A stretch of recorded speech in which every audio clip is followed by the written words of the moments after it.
Hey, welcome. Hello, I'm Kevin. I've been missing in action for a couple of months. I'm sorry. I went away on holidays and lost my mojo for making videos, but obviously I've still been kicking around social media and following along with news and debates and things like that. So yeah, I went on holidays. I went back home to Coffs Harbour, and one of my cousins was getting married, and at the wedding for the first time ever since I transitioned. I actually was talking about trans politics briefly with one of my aunts. When I transitioned, they were kind of told I was transitioning, etc., etc. Um, but they all just kind of jumped on board. They didn't ask me anything, and it's uncivil to bring yourself up in conversation when not asked. So I always kind of assumed at some point it would come up or that they would broach the subject, and we would discuss it, but they never did, and they jumped on board. I'm sure it's their most favourite thing about me, but they don't seem to have any major issues. So, it just has not been a subject that any of my aunts or uncles have ever broached at all until this wedding, where I kind of brought up the politics of, the culture war a little bit with my mother's youngest sister, and she kind of was up for the debate for, we only talked about it for a couple of minutes and very shallow conversation, but yeah, she was definitely very interested and very aware of what's going on. um, yeah, so my aunt is just a razor sharp, seriously, intelligent, independent, smart lady, very wise lady. She's kind of on the conservative spectrum of politics. She always has been a bit conservative, and I know she's Anglican. Like, I think she might be high Anglican, but I can't be sure. She's kind of, some Australian Christians can be very similar to English type Christians in that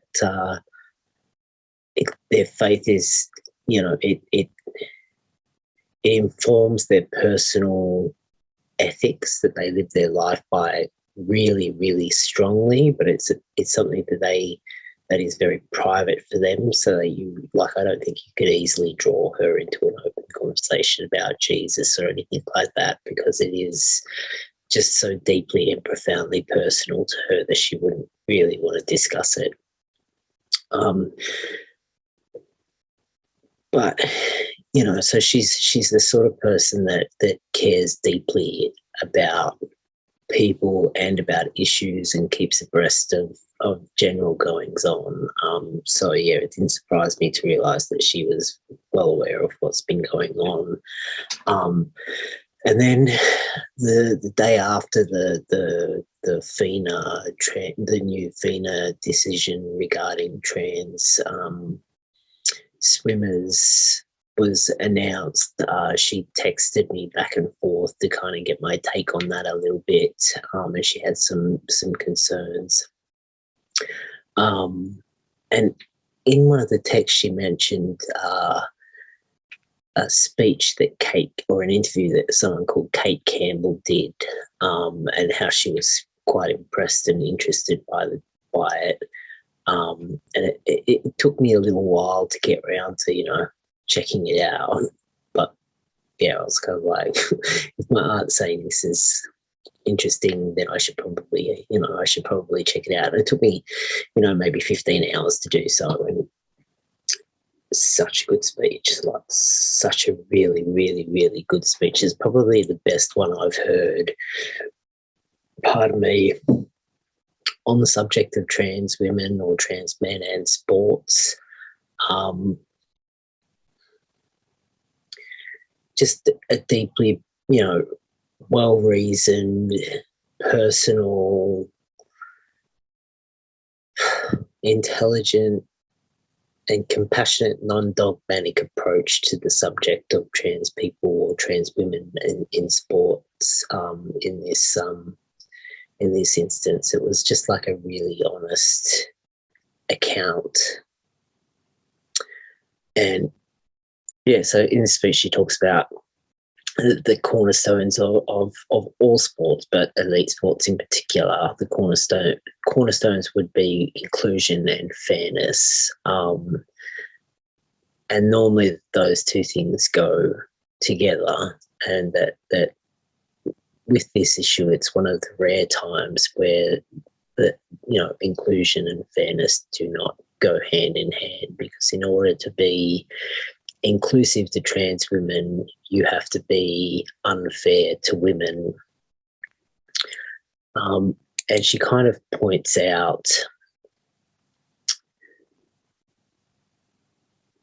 that there are biological differences between men and women, and they make a difference when it comes to performance. And if they didn't, if the biological differences between males and females didn't make a difference in performance, then there would be absolutely no reason whatsoever that for a woman's category to exist at all. And I mean, even when you consider the fact that trans women lose testosterone throughout their transition, and they kind of end up in somewhat underpowered bodies in that way. Like it still doesn't really translate into them being the same as biological women as a physical reality. Like in this speech, Kate makes it really clear that the issue at hand really purely is the physicality of the situation. Like she's not a transphobe. And I kind of think the overwhelming majority of people would agree with her. Well, I mean, in this instance, and kind of seeing this speech, and I've kind of been thinking about it a lot over the last week, because I knew I was going to be making a video of it. Or a video about it. Like there have been a few points that have kind of crystallized in my mind when it came to this subject and the culture war, because for decades now, we've all received the memo many, many, many, many, many times over that any kind of discrimination that's based on physical traits that someone has no control over, that to discriminate against someone in that instance is wrong, and it shouldn't be tolerated at all. So we kind of, when it comes to this situation, we have a conundrum of sorts, because now that we all kind of consider discrimination of any description bad and unacceptable, we also have to make a decision about trans women and trans men in sports, because we all instinctively realise that there are physical differences between men and women, and we kind of know that instinctively, and through the reality of living our lives, we bump into it constantly. But the two things don't go together. I think one of the overlooked dynamics when it comes to this subject is that I think a lot of people are kind and compassionate, and generally speaking are, well, I found this to be true anyway, like they're very happy to treat trans people respectfully and accommodate us where they can socially. But I think that most people think that trans women are trans women and trans men are trans men. I don't think that people generally believe that we fully or comprehensively, literally change our biology. And it seems that social inclusion based on the principles of being civil and polite and the natural tendency of, like when we like someone, we want to accommodate them. I think that is different than a belief in gender ideology, where the demand is the belief that you absolutely are exactly the same as a biological male or a biological female. And rightly so. Another point that kind of struck me, and this took a long time. Like, I only realised this a couple of days ago, is the issue of the open category is a pretty big deal.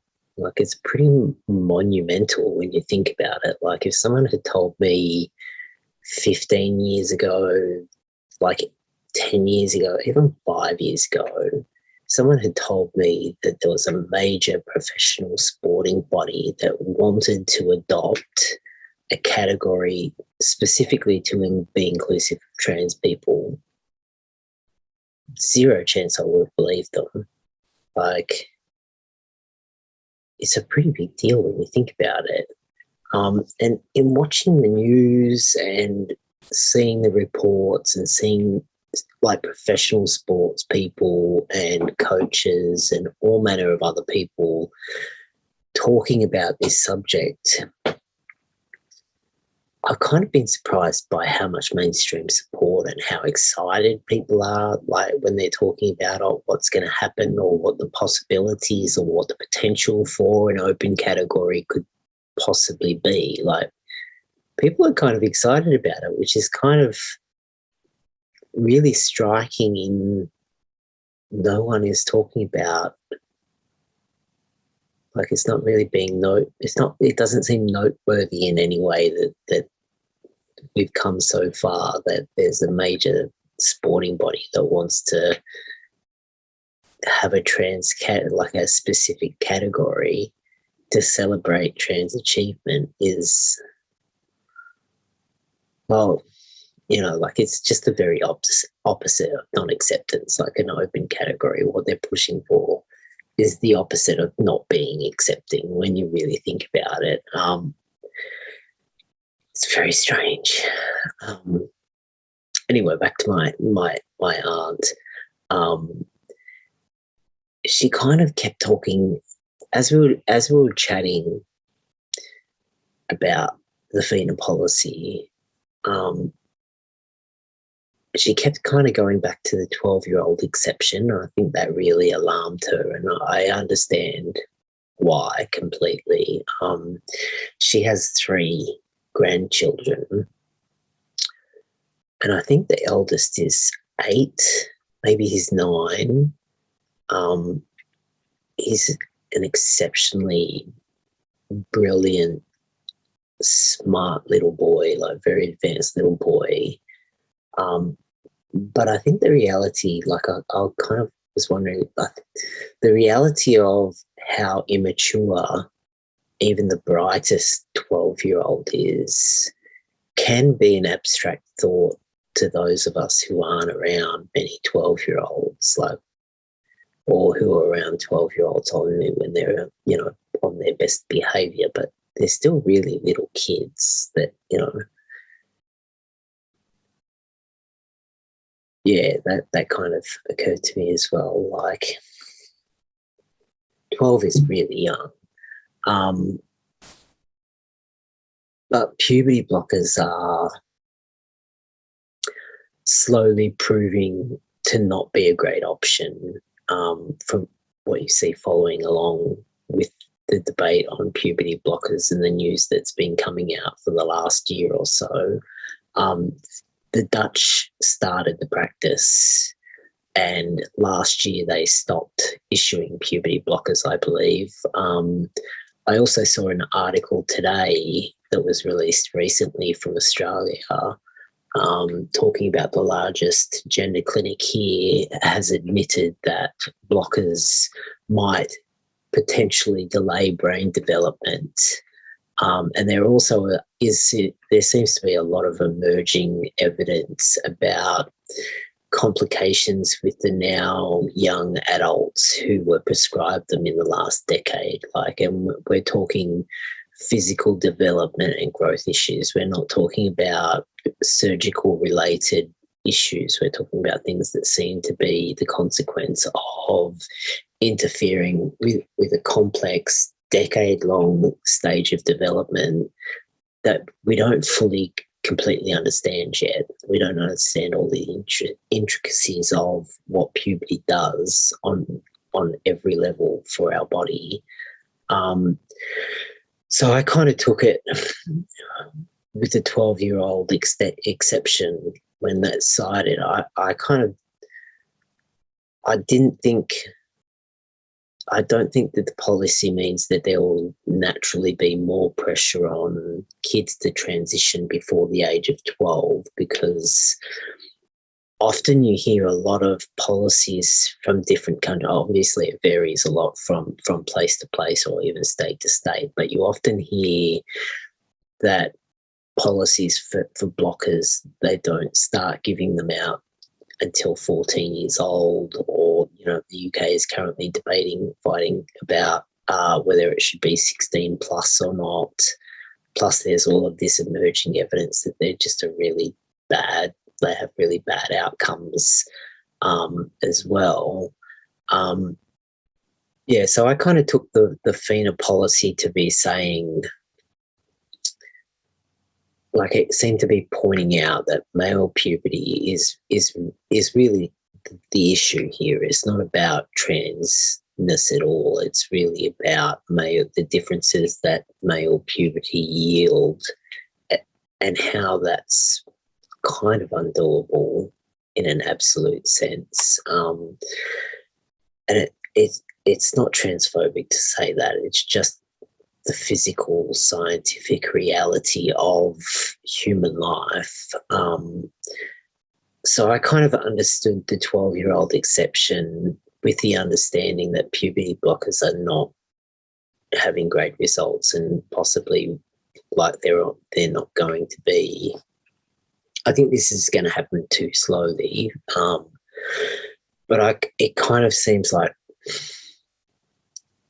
puberty blockers will slowly be removed from the list of medical treatments that are currently on offer. So the possibility of anyone actually transitioning before they get to the age of 12, or by the time they hit 12, because the wording seems a bit weird as well, isn't a possibility. It just doesn't seem like it is a probable situation that will be continuing into the future. Therefore, FINA are politely saying no trans women in women's sports is kind of what I took it to mean.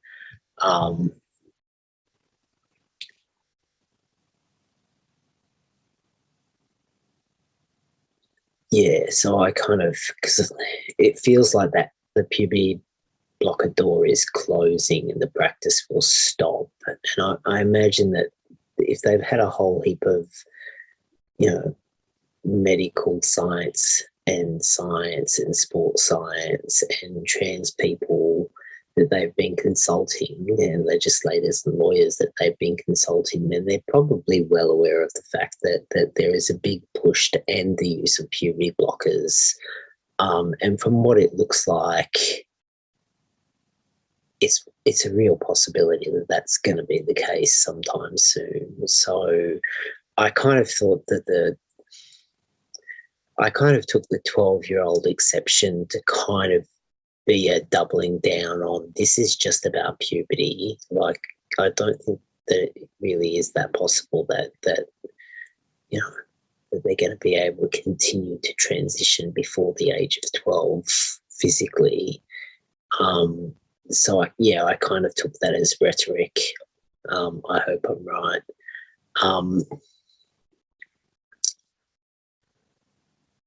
sport is just an incredibly important part of socialization and life, and it can be really important in teaching a whole heap of really important developmental lessons to kids who play group sports. So personally, I really appreciated, and I also agree with the representatives, the FINA representatives and professional sports athletes and coaches who have repeatedly said in the last week or so that they really encourage, community sports groups or teams, adult, youth, social sports groups, kind of urging them to continue to be or strive to be as inclusive as they can manage.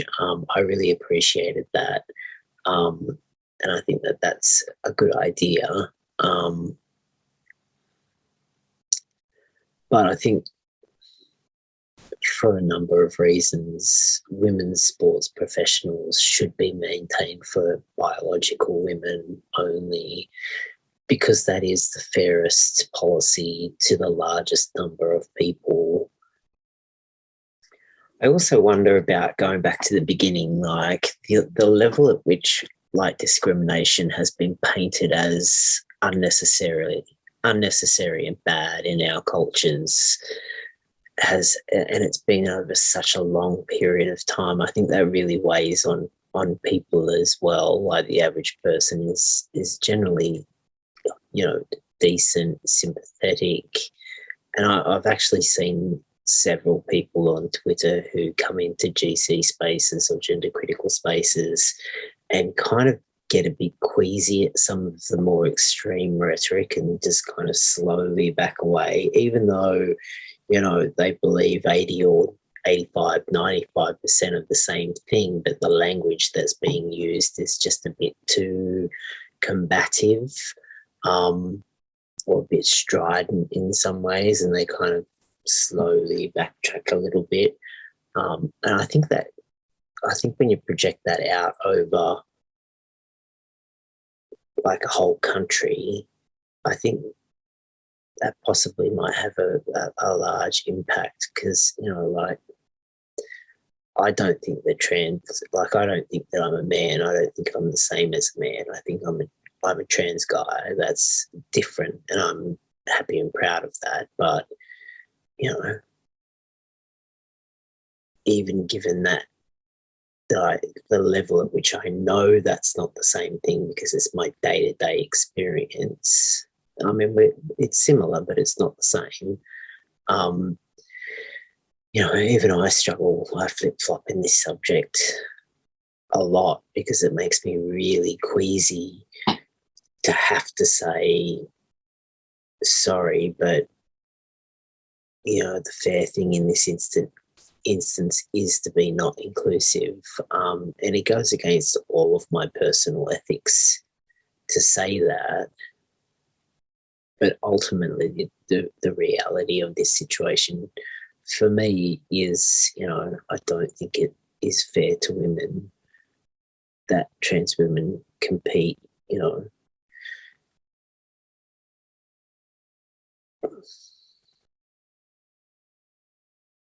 I hate this conversation. And I kind of I wonder if possibly if more people would be willing to enter the conversation,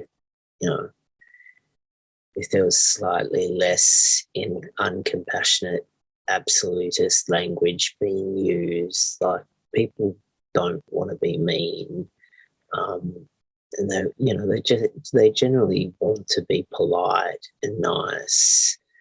And I imagine a lot of people can appreciate why trans women would want to be included in this arena, or why trans guys, there's a trans boxer, a trans guy boxer, there's a trans guy wrestler that I know about. People can appreciate why trans athletes want to compete in their chosen field.